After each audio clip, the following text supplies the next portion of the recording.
Okay, this is Phys2320 Computing 2, and this is the first video in the series on symbolic maths with Python, in particular the Simp I module. So up until now in the course we've been mainly doing numerical computations, so in other words where we're primarily dealing with numbers and we're trying to manipulate numerical data to extract numbers out of it. But we can also use computers to go and do symbolic maths, so in other words manipulating equations, much more akin to what you'd normally do in maths. So why are computers good at doing this? Well, symbolic maths involves a lot of manipulating of symbols following fixed rules. There's actually something that computers can be quite good at. You can program what those rules should be, and computer will go away and manipulate them according to the rules you've set. Part of that manipulations involves lots of standard identities. Humans find it quite difficult to remember all the necessary identities. Again, this is something that computers are pretty good at, and it's generally helpful if you don't make careless mistakes, and at least the one thing for computers is they tend to be consistent in what they do. Unfortunately, you also have to be able to go and know when to make appropriate approximations. You need a bit of intuition to know which approach to go and take, and this is where we still need to have some human input into all of this. Nevertheless, it's still the case that doing algebra with computers can be a system where you can manipulate equations that would be either simply too big and too long or too complicated to go and do with pencil and paper in any kind of reasonable way. So there's a lot of symbolic maths packages out there. I just wanted to highlight a couple of the ones that you may come across. So the first of these is Mathematica. So this is a commercial package made by Wolfram. It's pretty pricey if you want to get it for a desktop computer. It'll do about £1,000 a license, but it is very, very popular in physics for doing research. It's really a very, very powerful tool for both symbolic and actually numerical analysis as well. So it really is something that if you look at research particularly in theory groups, it's going to be something you'd expect to find in many, many places. However, although it's very pricey to use on a Linux or Mac or Windows machine, it is available for free download for use on Raspberry Pis. So in fact you can legally acquire a copy for about £30, including a free computer with that. The other one to mention is Maple. So again, there's another commercial package. My impression is that this is now more widely used for teaching than research these days. So again, it's a very well established and powerful package. Its big plus for us is that it's available on the university cluster machines, so you can go and look at it there as well. There are then a whole lot of free software computer algebra systems. So in fact, if you look on Wikipedia, there's a very extensive list of various free and not free computer algebra systems, and you get an overview of their capabilities. Suffice to say, some of these are easier to use than others. Some are essentially finished and not in current development. Some of them continue to be developed. Some have a lot of similarities to Python. Indeed, some of them are basically built on top of Python. And what we're going to do here in this module, since we've been using Python up to now, is we'll introduce the use of the Python module Simp I, which is the symbolic maths for Python module for doing computer algebra with. Okay, so let's go over to Spider. So if you're on one of the cluster machines or using a slightly older version of Simp I, then the easiest way to get started is just to do from Simp I import init session, and then do init session brackets. And as I said, if you're on the cluster machines, this works just fine. Unfortunately, I'm running the latest version of everything here, so when I do init session, it decides to fall over on me. This is kind of not entirely unexpected when you start running the bleeding edge versions of all the software. Generally speaking, open source software does get fixed. You just have to wait a month or two, or use a slightly out of date version. However, no problems if you've installed the latest version of Anaconda and this happens to you. Then, in fact, this set of commands on this script here do exactly the same thing. So the first line, the from Simp I import star, is basically going to import the whole of Simp I and make it available to you in the iConsole shell. And that means that it's going to replace things like sine and cosine, and also the plot with its own versions of those functions which do what it wants to go and do. Normally this would be quite a dangerous thing to go and do, but for just messing around with symbolic maths, then it's fine. Okay, the next line, the init printing, is going to set things up so we can use LaTeX to go and make nice pretty displays of maths formula. So LaTeX is something you'll come to in second year lab, and is basically a typesetting system that's particularly well suited for physics and maths. If you're on the cluster machines, what you'll notice is it might ask you to go and install something. Just say yes, okay to that, and then after that it'll keep popping up little dialog box, little terminal windows as it sorts things out. It's a little bit of a pain, but it does make the printing look nicer. So then, in order to actually go and do anything with Simp I and do any kind of symbolic maths, we need to actually have some symbols to do our symbolic maths with. So these would be things like X, Y, A, B, C, T, things like that. The normal sort of letters you'd use in maths. And what we need to go and do is we need to go and create those symbols and then attach them to standard Python variables so that we can start writing mathematical equations just using standard Python syntax. So that's what the next set of lines do.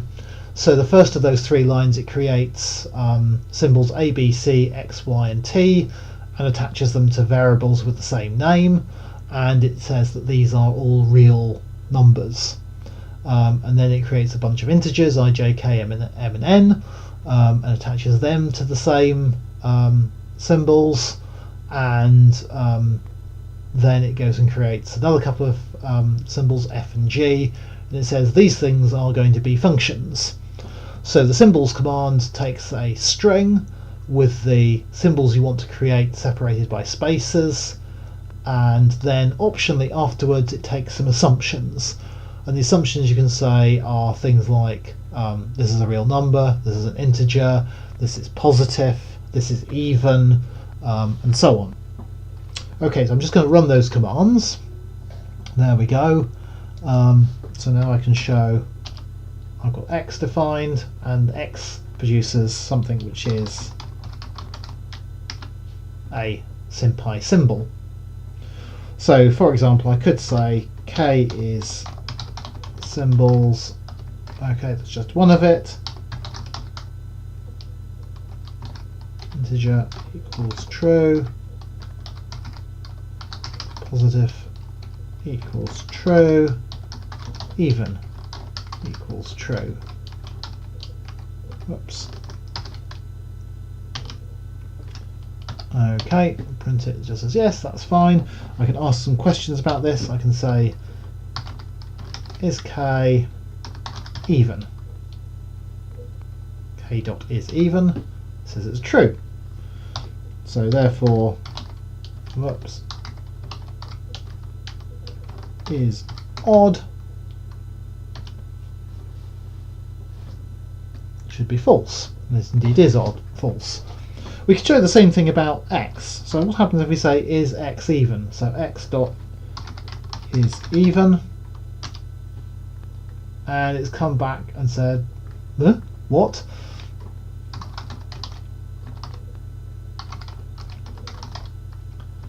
So what's it actually given us back there?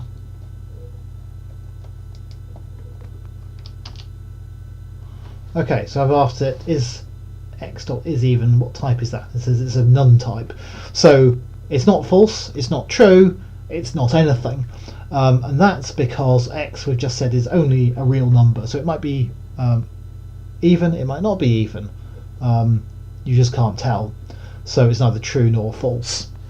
So these little tests go and check true if it's definitely true, false if it's definitely false. So we can say K is definitely not odd, because we've said it's definitely even, and even means it can't be odd. But with x, we can't say it's even, we can't say it's odd, because we simply don't know. It could be either.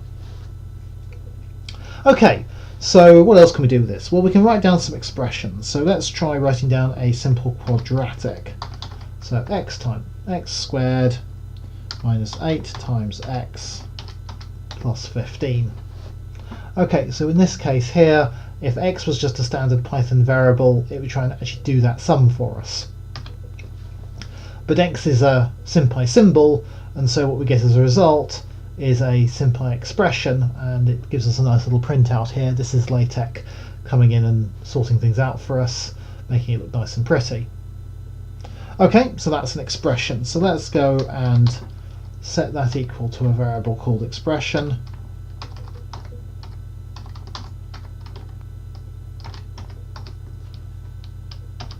So there we go. Yep, it's the same thing. Okay, well, what can we go and do with this? We could try seeing what happens if we do this expression and divide it by another expression. Okay, what it's given us then is that first expression all over the second one. Of course, that's not a particularly obvious thing to go and figure out. So what we could do is say, can we go and simplify this?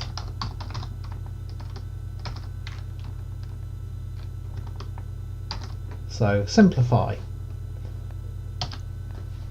And it's come back and says, oh, that's x minus 3. You might look at it and go, what, how, why? Well, it becomes more easy to see if we say let's factor that expression. And then you see that has now factorised the quadratic expressions as x minus 5, x minus 3. So clearly then when we divide it by x minus 5, what you have left with is x minus 3. Okay, so we're using simplify to simplify things. We're using factor to factor out expressions.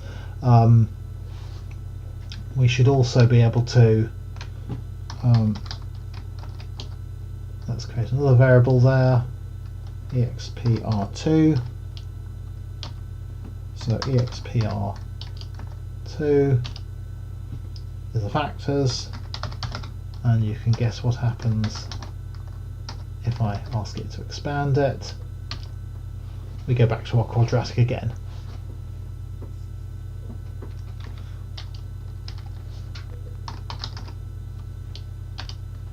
And in fact we can check that that's come back to our original expression there. Okay, so that is simplifying, factoring, expanding. Simplify can actually do some quite clever things. So for example, I can ask it to simplify sine x plus y times sine x minus y plus cos x plus y times cos x minus y. Okay, so a whole lot of trig identities there. Ask it to simplify it, and it comes back and tells me, in fact, that is just cos 2y and nothing else. So it's gone and used a whole bunch of standard trig identities. Personally, I find this very useful because remembering trig identities is one of these things that I just slightly struggle to get right all the time. Okay, so so that is using simplify to tidy things up. What else can we do? Well, of course, an obvious thing you might want to go and do is to find the roots of this expression, and we can do that. We can do solve expr and ask it to solve that equation, and it comes back and tells us there are two solutions, 3 and 5, which of course is obvious when you look at the factors. Of course, it might be the case that we didn't want to write down our expression just with fixed coefficients. So instead, I could write down my expression as a times x squared plus b times x plus c. If I now ask it to solve that expression, okay, this is not going to work quite as we'd like it to. And you see what it's come up with is it's tried solving it for a. because that's the first thing it came to, and that's not a particularly helpful solution for us. So solve takes the second parameter, which is the thing you want to solve it with respect to. So what solve is actually doing is it's taking that expression and it's solving it for that expression is equal to 0 in terms of x. And there it comes up with, and oh yeah, okay, we've got two solutions, and you recognise that's the standard quadratic equation formula. Of course, it'll work for more than just quadratics. We could do this with any polynomial we wanted to, and solve will go and solve out the and come up with solutions. Okay, so that's all very nice. Well, let's see, what else can we do with this? Well, let's go and just collect those solutions together into a variable. Just show you this is a list. There's a list. So root 1 is the first of those. There we go. So we could, for example, see what happens when we substitute into that the values for a, b and c. So we can use root1.subs, and that lets us make a substitution, and that takes a dictionary where we put in the values for each of the symbols. Oops, 15. And then it's going to evaluate that with all the things put through that we've asked it for. And of course those could be any set of values you wanted.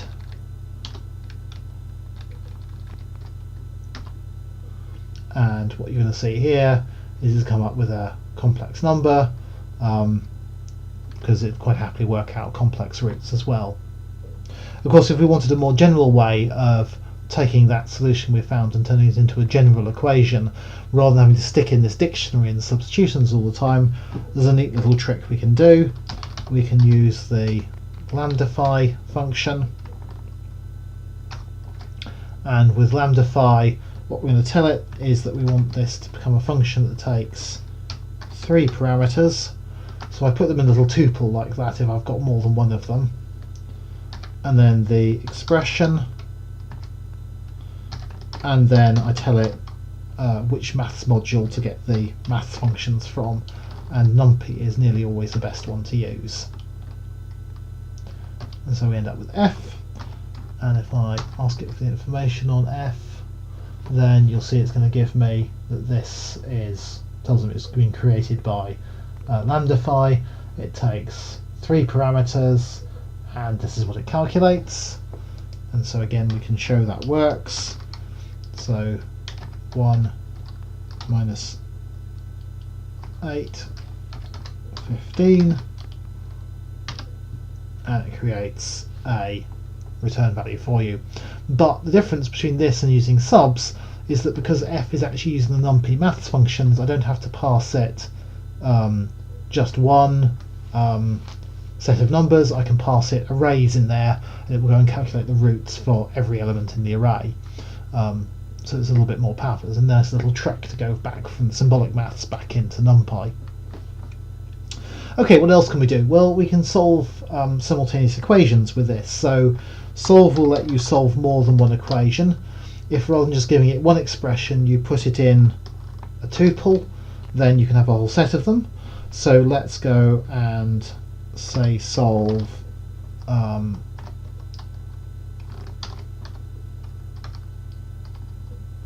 this little lot, and a minus.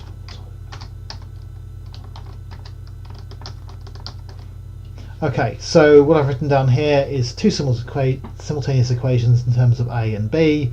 So I've got a plus 2b minus 5 is equal to 0, and a minus 4b plus 1 is equal to 0. And it will go and solve it away and say a must be 3 and b must be 1. Of course, that's not the most natural way you'd want to go and express it. You'd probably want to go and do something like this. A plus 2 times b equals 5, and a minus 4 times b is equal to minus 1. Because that, after all, is the more natural way to write it. Unfortunately, this is not going to work because we're still using Python and we're still having to stick to Python's rules. So when I do that, it says invalid syntax, because you can't write equations like that in standard Python syntax. Instead, what we have to use is use a special function in Simp I, which is called EQ, and that takes two parameters. It takes the left-hand side of the equation and the right-hand side of the equation.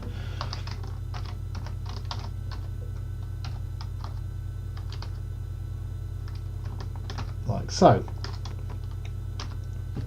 And that produces a proper maths equation like you'd expect. So what I can do is I can say, there's my first equation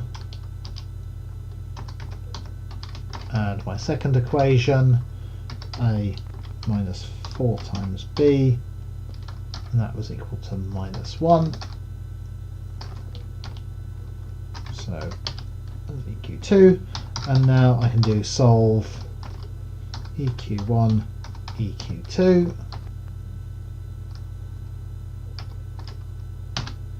and away off it goes, and it produces the same answers because it's the same equations. Okay, so that's all very nice. We can go and solve simple equations. Let's go and give an example where it may be actually using it for a real kind of physics problem. Okay, so in your first year, somewhere fairly early on in the first semester last year, you had the following question. So I think this is probably about week 1 or week 2. So you've got a cannon. It's capable of firing a cannonball at 100 meters per second. It's placed 700 meters from a tower, and it fires a cannonball that passes through a window 15 meters above the ground. The question is, at what angle to the horizontal was the cannonball fired? And there may be more than one answer, and of course we're going to assume that there's no air resistance in this. So this is a sort of standard two-dimensional projectiles problem. So what we're going to do is we're going to have an equation to solve it horizontally, an equation to solve vertically, and we have to solve those two equations simultaneously. So that's what we're going to go off and do. So the first thing we need to go and do is create some symbols for our problem. So we're going to have a horizontal displacement. We're going to have a vertical displacement. We're going to have an initial velocity of the cannonball. We're going to have an acceleration due to gravity, and we're going to have a time, and we're going to have an angle. Okay, so S horizontal, S vertical, U, G, T, and alpha. And those should all be real numbers. Okay, so that's our first part of the problem. We've got our symbols there, and actually if you look at those, the S horizontal and S vertical, so S underscore H, if I actually ask it to print it out, then you'll see it printed out with a nice little subscript. So I'm able to use a notation that looks reasonable from what you might do if you're doing this on the whiteboard. And if I look at alpha,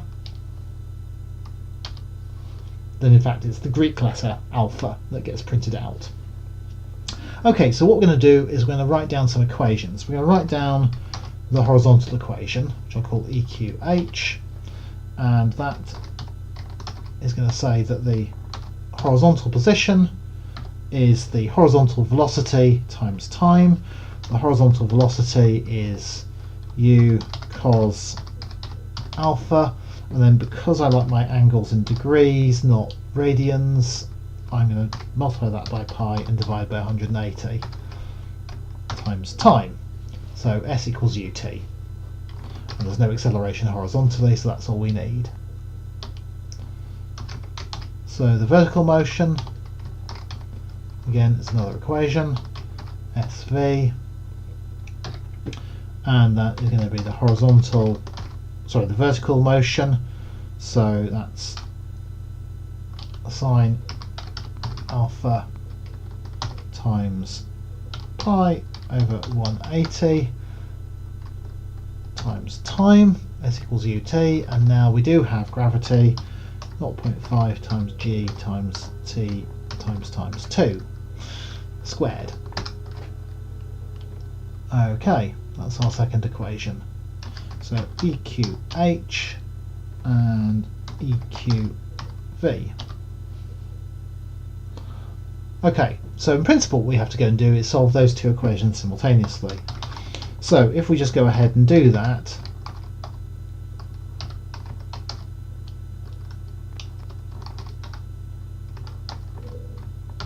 and off we go. So we'll go and do this, but just as before when we tried solving it with the general quadratic equation with all the parameters in and we didn't tell it what to solve for, it gets in a bit of a mess. So in fact you see what's given us is solutions for alpha and g. This makes a good point that computers don't know what any of the physics is, and so it has no way of knowing that g is supposed to be a constant that represents gravity. And instead quite happily goes off and tells you it's going to go and find a solution for it. So what we need to go and do, just as if you're doing this on the whiteboard, is we need to put in our known values. So what we're going to do is going to substitute all our known values into our equations and then tell it to go and solve them. So to do that I'm going to create a dictionary, I'll call it known, in which I'm going to put all our known values. So the horizontal displacement is 700, the vertical displacement is 15, that initial velocity is 100, g is minus 10. Okay, so now we can do EQH.subs known values, and you see it's just substituted in our known values, and the same would be true if we substituted in for the vertical equation. So now what we're going to do is going to go back and we're going to solve, but with our known values.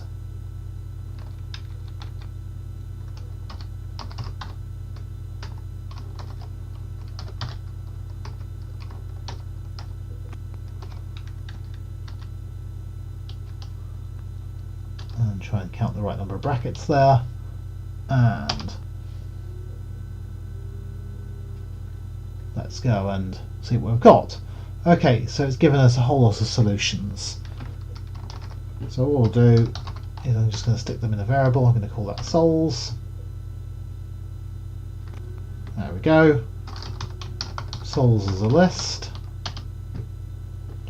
So let's have a look at each of those solutions in turn then. So the first solution, so this is a time of 7.6 seconds and an alpha of 23.7 degrees. So this represents firing a cannonball. There's a relatively low flat trajectory and it gets there quite fast. If we have a look at the next solution, that represents an angle of 67.5 degrees and a time of 18 seconds, so that's on a much steeper trajectory where the cannonball enters the window as it starts descending.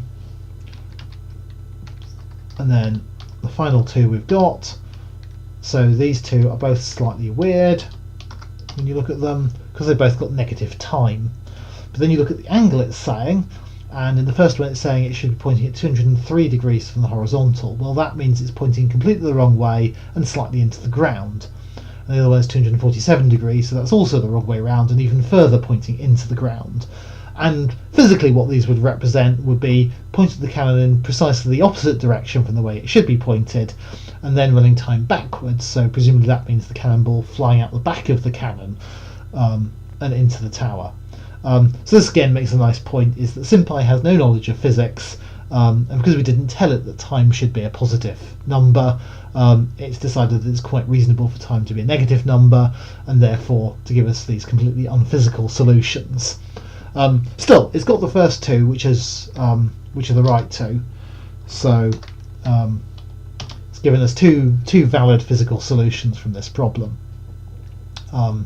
And indeed, you could then go and plot out what each of these things were doing. We could plot the that vertical motion and let it go and do that. In fact, we could even go and do that. Let's see. So if I take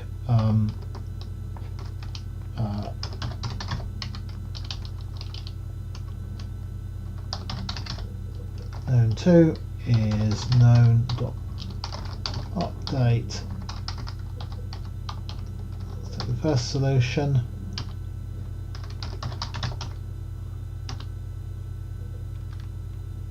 Whoops. Okay, there we go. We've put in the extra values for time and alpha into known. So now I can take the vertical motion and substitute all those back in.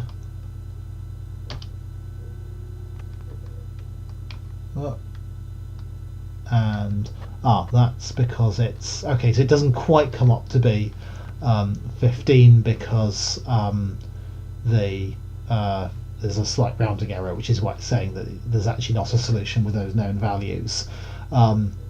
Let's take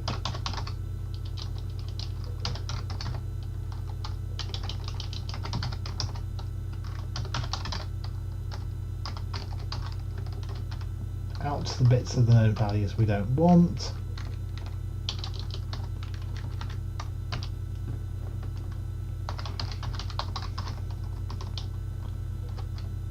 EQV,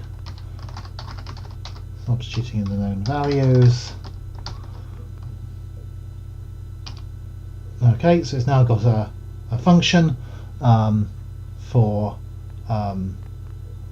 in terms of time.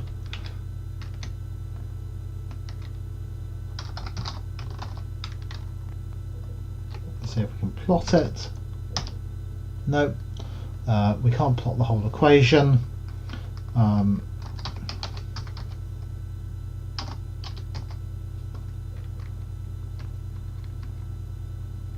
What we can do is say just plot the right hand side of the equation.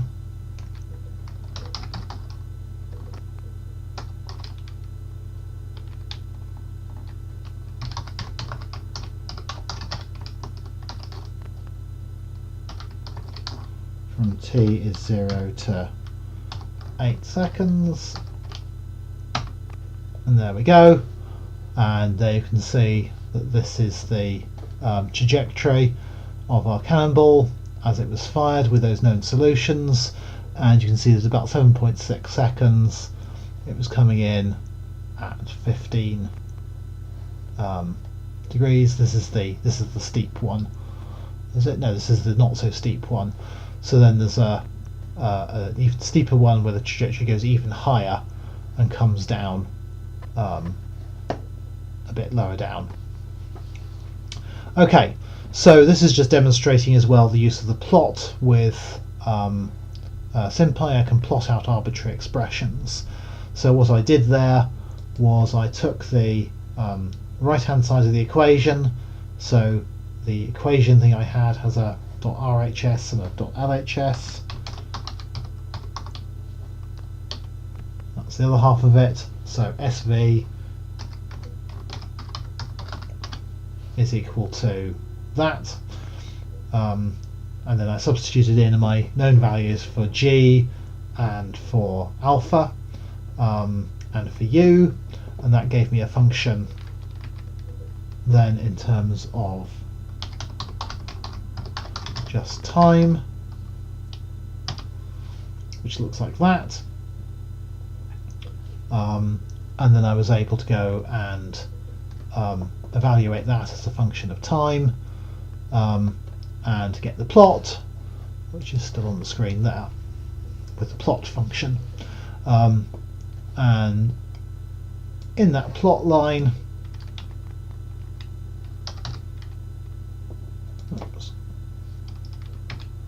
what I did is I passed it the thing I was trying to plot, so the right hand side of the equation v, substituting in my known values, and then told it to take t from 0 to 8.